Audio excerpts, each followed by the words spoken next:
Hello, and thank you for listening to the AdvisEdu podcast. My name is Travis Smith. On today's episode, going to talk about explaining the athletic department's organizational structure in terms of academics. And the purpose of this is really to allow those academics on campus to understand what the athletic department structure looks like. Because I was thinking about this months ago, and if you really look at the structure of college athletics and athletic departments, regardless of if it's Division I or Division II or even Division III, the majority of athletic departments are structured the exact same way as higher education institutions.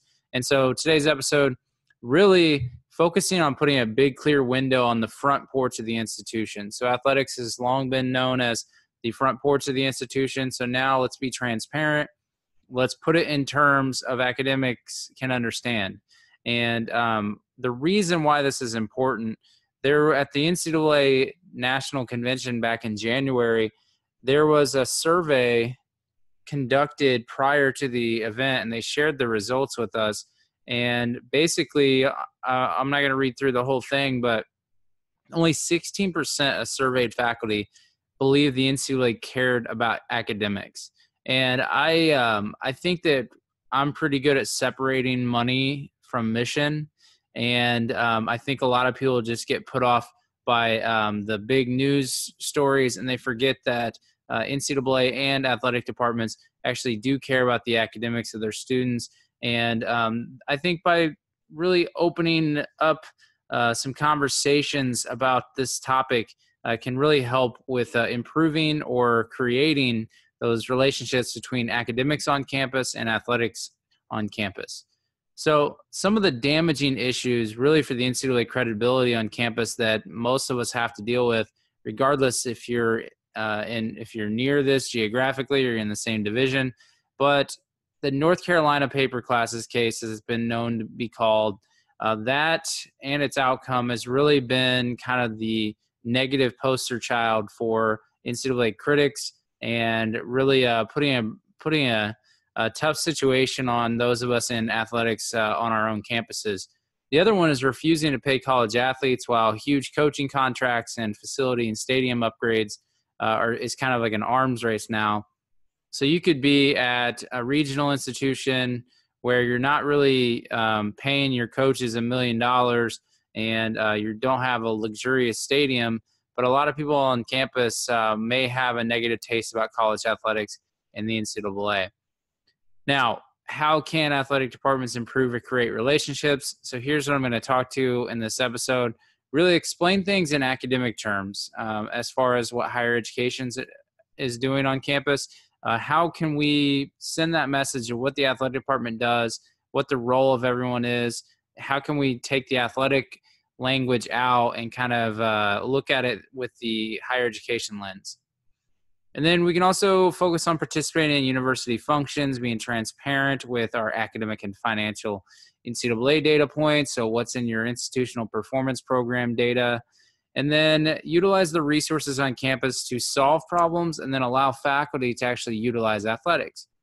What I mean by that, I'll get into a little more details, but basically we have all these experts on campus, and that's not sarcasm. I mean, experts literally in their field, scholars, that can really help your athletic department with trying to find solutions for problems.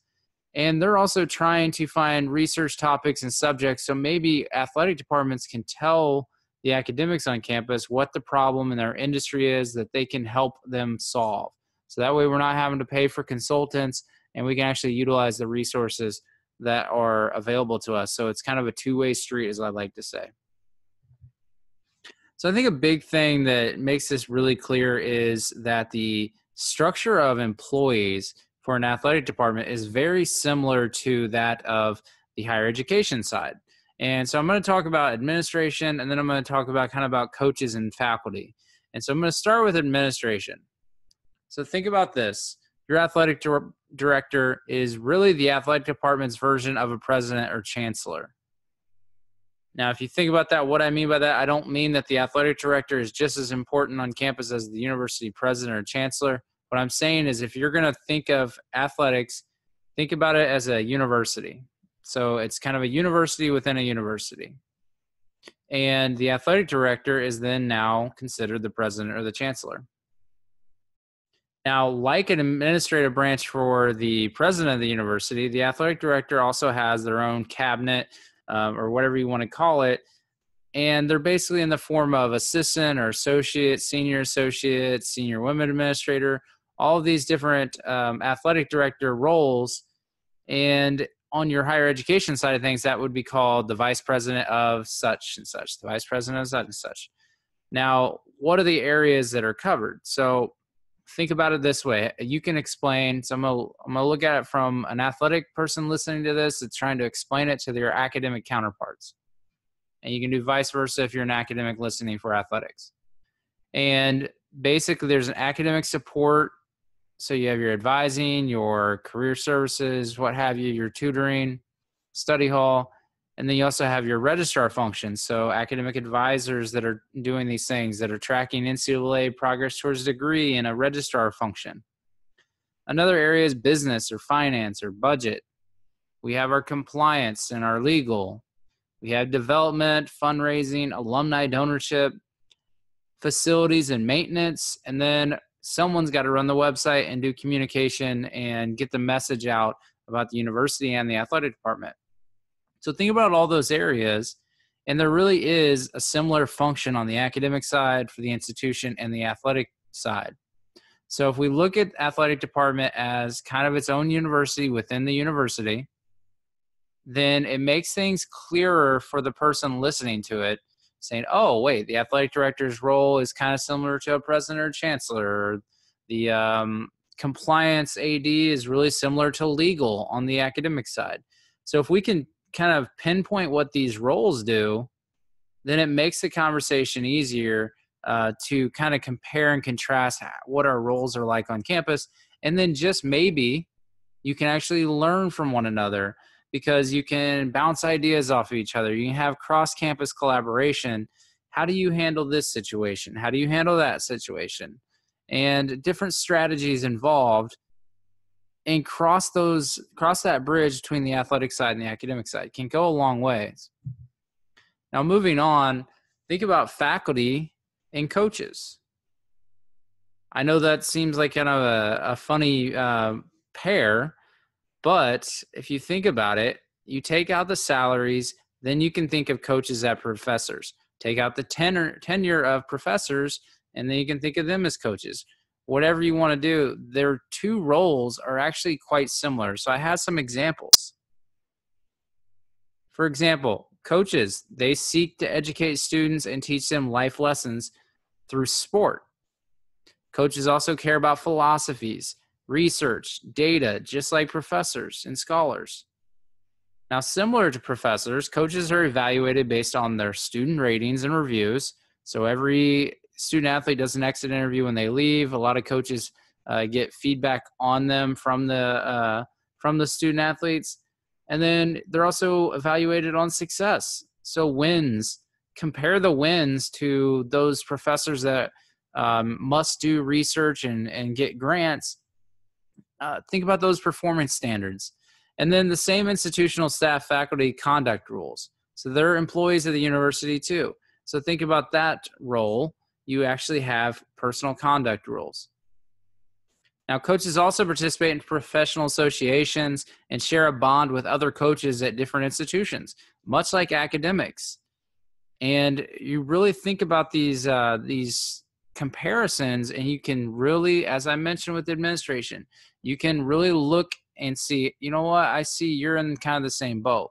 Now, do I think faculty and coaches are going to always talk about things? Maybe not. But I think there's a lot to learn by just kind of undressing that closed window, opening it up and looking through and seeing, okay, I can see through that front porch now and realize that a coach really is an educator. In fact, a lot of coaches, especially at the smaller institutions, the coaches actually teach. And so kinesiology departments, for example, or business departments really count on these different professions from the coaches. So you get a lot out of it. Now, think kind of also sticking with the faculty and coaches, what about deans and department chairs? That to me reflects a head coach, because each head coach is the dean or the department chair of their own team.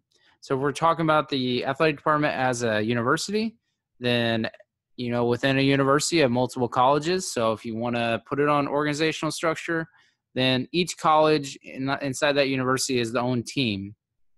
So the football coach is the dean or the department chair of the football program. The director of ops might be the chair instead of the dean. Whatever you want to look at it, but think about that structure is, okay, the head coach really cares deeply about their own college within the university structure. Just like a dean or a department chair, they have a little bit more invested. They care about the overall institution, but they realize that their immediate responsibility and passion is for that area that they focus on. So whether that's a team or an academic department, that is one way to look at it as far as head coaches and deans and department chair faculty. And then there's different levels of coaches, just like there's different level of professors. So coaches work very hard to climb through the ranks, similar to those professors where you are fresh off or you're in your PhD program, you're actually teaching classes. Then you could be a graduate assistant coach doing the same thing, putting in a lot of hours, kind of the grunt work early on, and then all of a sudden you're a position coach, or you're an adjunct professor, or you bump up to assistant coach and assistant professor, and then all of a sudden you're associate professor, associate coach, and then you finally get to the top of that where you're a coordinator or a Foley professor, and then you get the head coach role and you get the tenured position. So that was probably confusing the way I just listed that, but it shows you or tells you that coaches and professors can be seen similar on campus. And I think that the more you can have conversations like this, the better. Now let's get to the athletic side of it. So for one, let's kind of get this one out of the way. Students are student athletes. They're the same. So they're taking classes. They're the ones getting the degrees. Yes, they're putting in a lot of hours, but guess what? A lot of college students work and have other commitments, whether it be family or what have you. But our students are clearly our students. So let's move on to now including the students. So what about homework and studying? What can we compare that to in an athletic setting? So if you're an athletic person trying to talk to your academic community, you can talk about practice and scouting reports similar to homework and studying. I make this as a assistant AD for academics. I rely on comparing these things. So I talk all the time about, your effort in practice is unmatched, but what about your academic effort with your studying? And try and get student athletes to realize that their practice and their scouting report habits, if you just put that towards your academic, your homework, and your studying, then you're going to do really well in that class and you're going to be successful. So if you're an athletic person, you can have that conversation with the academics on campus. So let's compare homework and studying versus practice and scouting reports. Think about terms that they can understand. We know how many credit hours student athletes take in the classroom. But what if you reworded it where you're talking about how many credit hours of athletic commitments are your athletes in each semester? So we have what's called CARA, Accountable Athletic Related Activities. And during the season, there's supposed to be 20. And then during the off season, there's supposed to be 8 hours a week. So think about that 20, and you really think if you're trying to get the kind of explain the student athlete time demands to someone on the academic side, you can say, they're in 15 credits of class, they're in 20 credits of athletics. And they'll be, wait, what? 20 hours, 20 credits? Well, credit hours is a measurement of how much time you spend in a classroom or you're doing work at home. So if we want to put it in those terms, I think that can go a long way. Something as simple as saying instead of just 20 hours a week, you could say they're in 20 credit hours of athletics. So if you put things in their terminology, then maybe it's a little less confusing. As simple as it sounds, that can trigger something in an academic's mind of saying, oh yeah, relatable, credit hours in class. 15's pretty common. You take 18 credits as an academic, then, oh, that's a full semester. What if you throw in those 20 hours of athletic credit hours?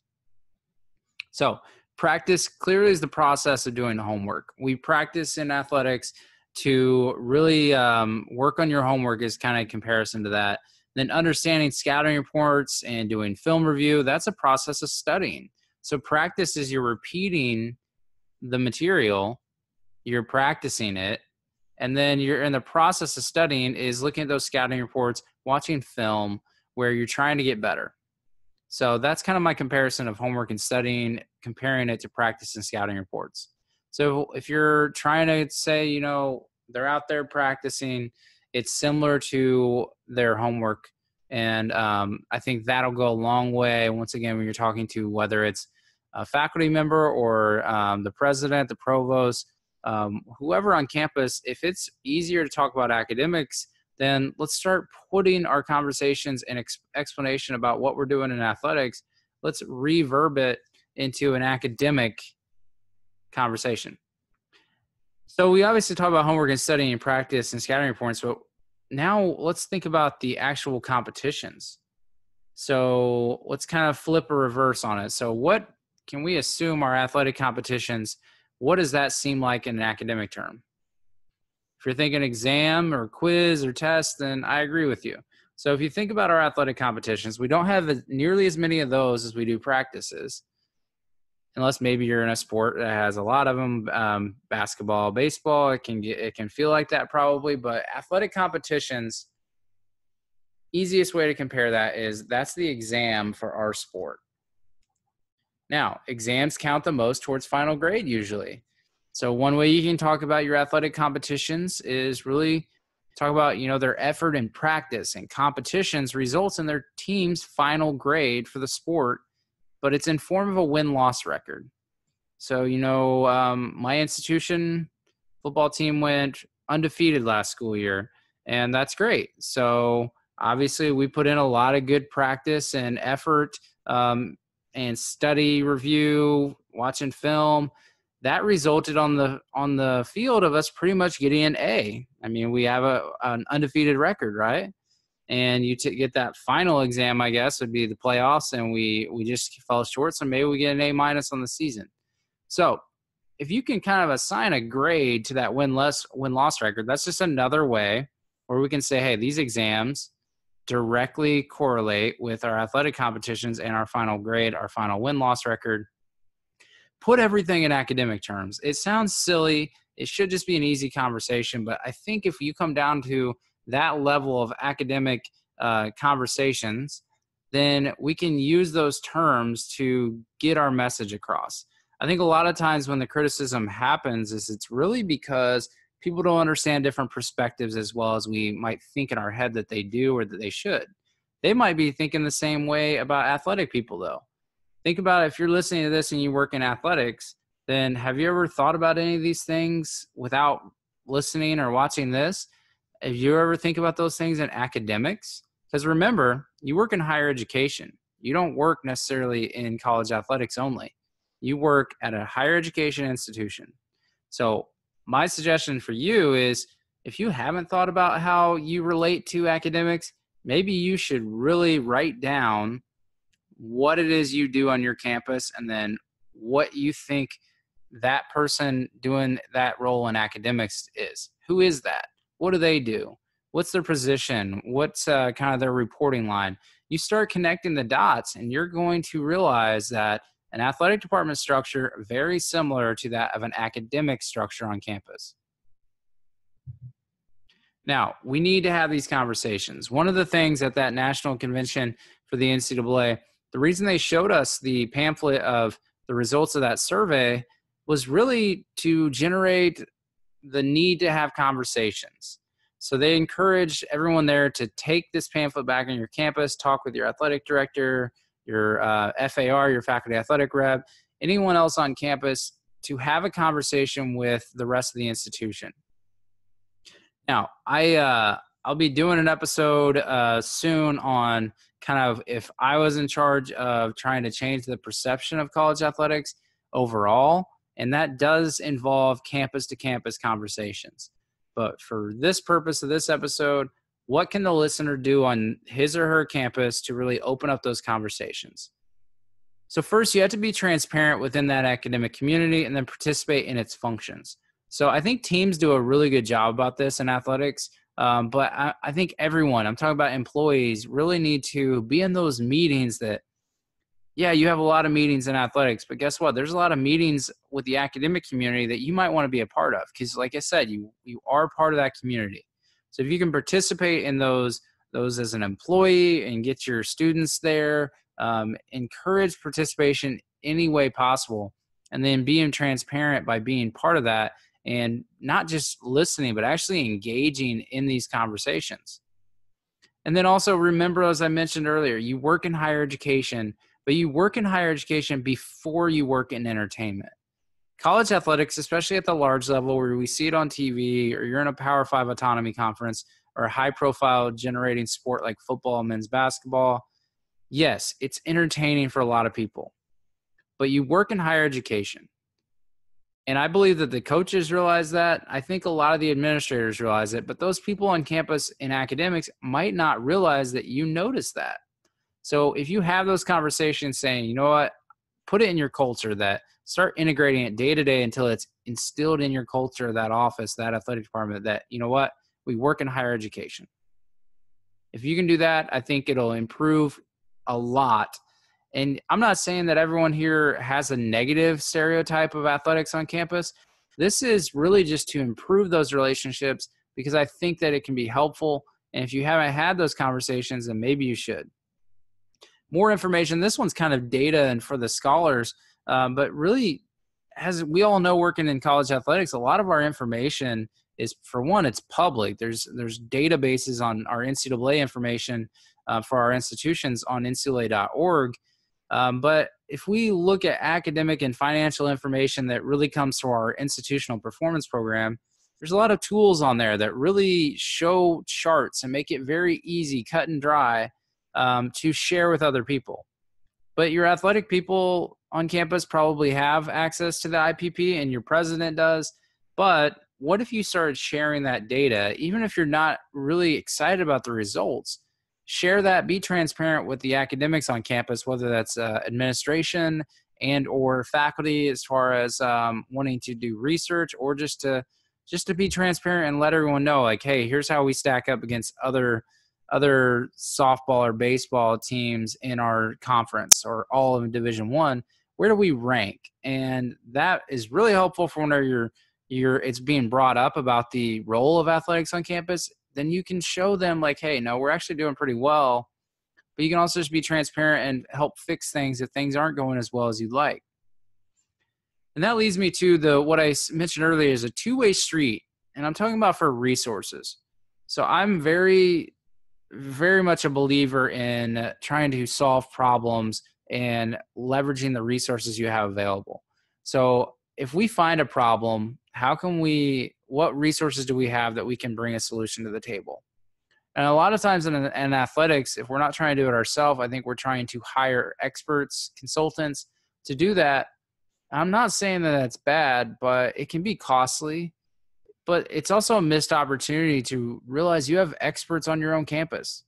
So if you can just have a conversation, send an email, pick up a phone saying, hey, we're really trying to improve our APR score, or we're really trying to see what the best way to communicate this information or improve our data, whatever we're trying to do. You have scholars on your campus, and before you go and hire a consultant, I think what you need to do is kind of do an audit of your own resources on campus of saying, hey, could we use someone from legal to help us with this compliance thing? Could we utilize the professor in such and such department to work on this? Yeah, you might have to explain the broad explanation of them, but they're very clever. I'm sure that they can retain that information and then actually apply it and bring some great ideas to you. And I think that this is just a way to improve those relationships and really open the door. And instead of it being a front porch or the front door that's always closed, maybe it's a revolving door, an automatic door heading into the store, whatever, where it can just come in and come out. And when I say two-way, it's a two-way street, because what if someone on campus is doing some research, whether it's in social studies or psychology or sport management? a lot of times it's really hard to get good data and then find the resources to actually run the research. But with keeping confidentiality, obviously we're not going to expose all of our students' academic information or anything like that. But what if we invited those on campus, the scholars and the departments that are experts? What if you let them kind of help you solve problems, but you help them by providing access? So I think access is the biggest thing that an athletic department can provide the academic community for research. So I think that would be a good way to really, I think improve relationships, but also improve the research on campus. And I think that could go a long way as far as making sure they're also asking the right questions. So if you have an academic and they tell you, like, here's our research problem, what we're planning on doing. Well, okay, that's not that relevant to the industry. Why don't you look at this instead? This is something that we're interested in, and I'm sure other people across the country are. And I think a big part of that is student athlete experience. And I think those things could really be a great introduction to these relationships and just making it a two-way street. Now, you need to have these conversations, and this is kind of what I would say is the key ingredients to that. But if you want to take it to that next step, or you don't have time to prepare these conversations, I am looking to do more speaking engagements, and campus conversation is one that really has been on my mind for a long time now. I used to give presentations to the academic side of my campuses and try and explain what we do, whether it's in a committee setting or going to speak to a different department.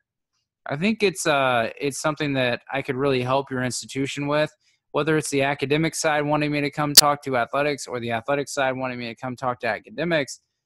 I want to just do a brief overview of presentation that I'm calling a reminder that higher education and the NCAA are on the same team.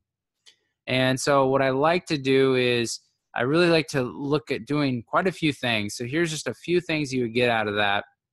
And this can be either virtual in a room, where I'm doing kind of a web conversation with you on video, or I can come to campus.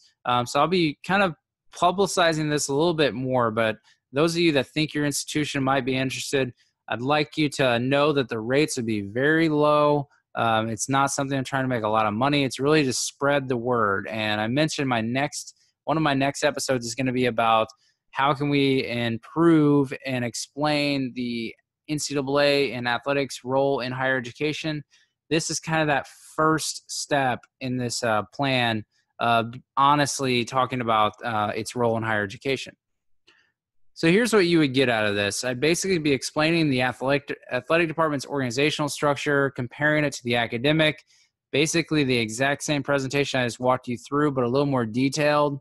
And I'd actually would use on-campus positions and names at your campus. So I would study the athletic organizational chart, ask a few questions from the leaders.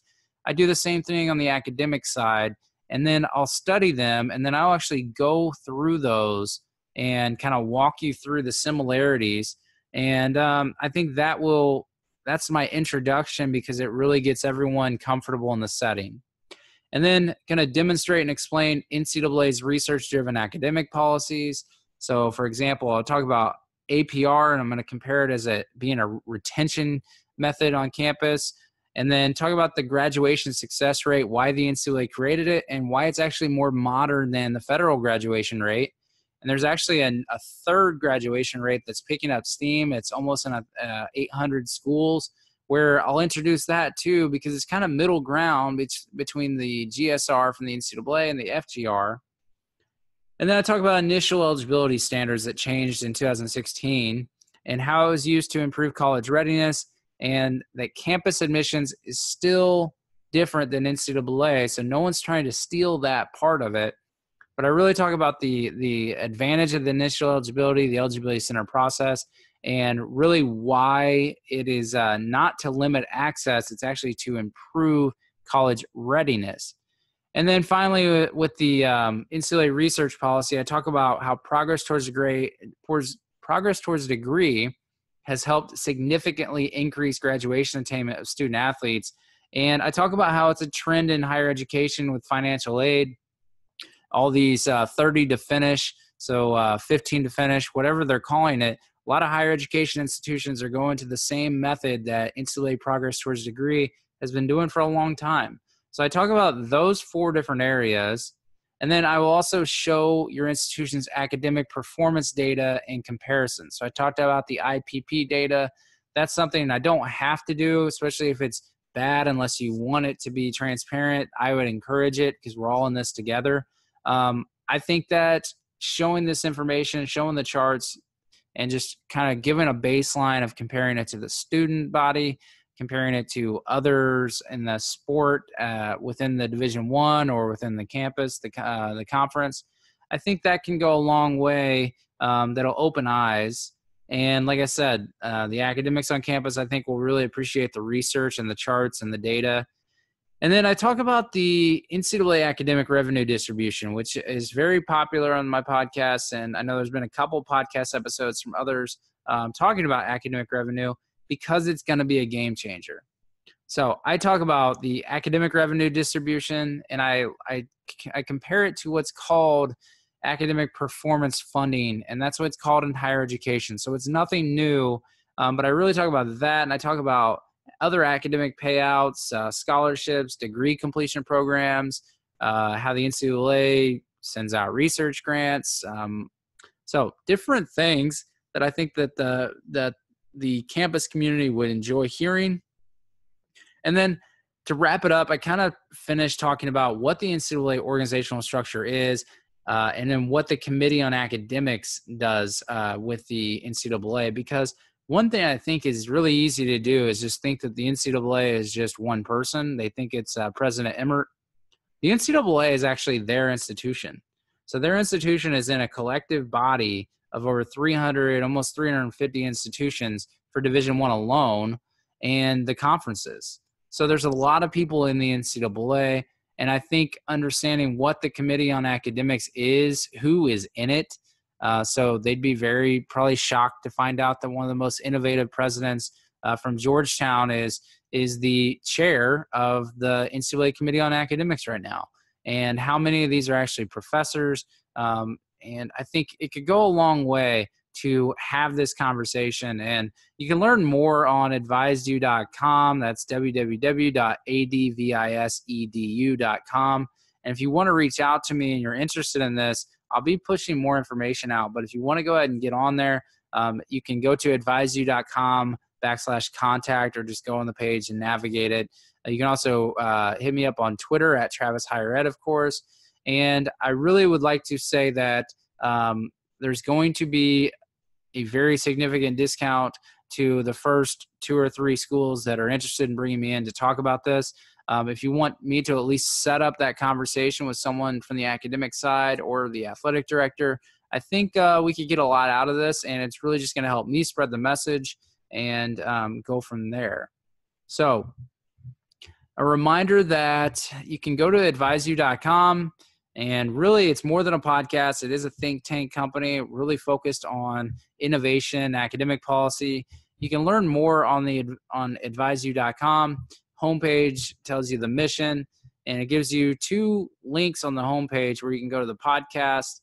You can see every episode right here on the podcast. If you click through that. And for those listening, remember the podcast is now available on YouTube as well. So if you're watching this, you can see me kind of navigate the website.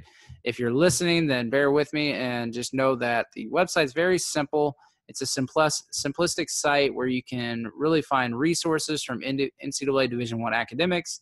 And I link up the databases. You can learn more about all the academic measurements, about the revenue distribution, and see every episode either in one chart.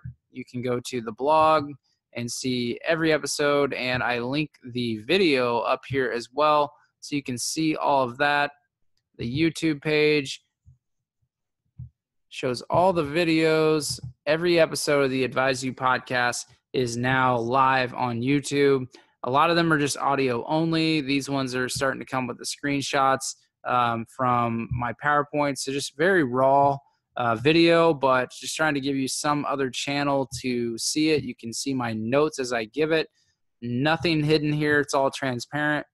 But I would really appreciate hearing your opinion on this episode. You can use the hashtag AdvisEdu, AdvisEdu.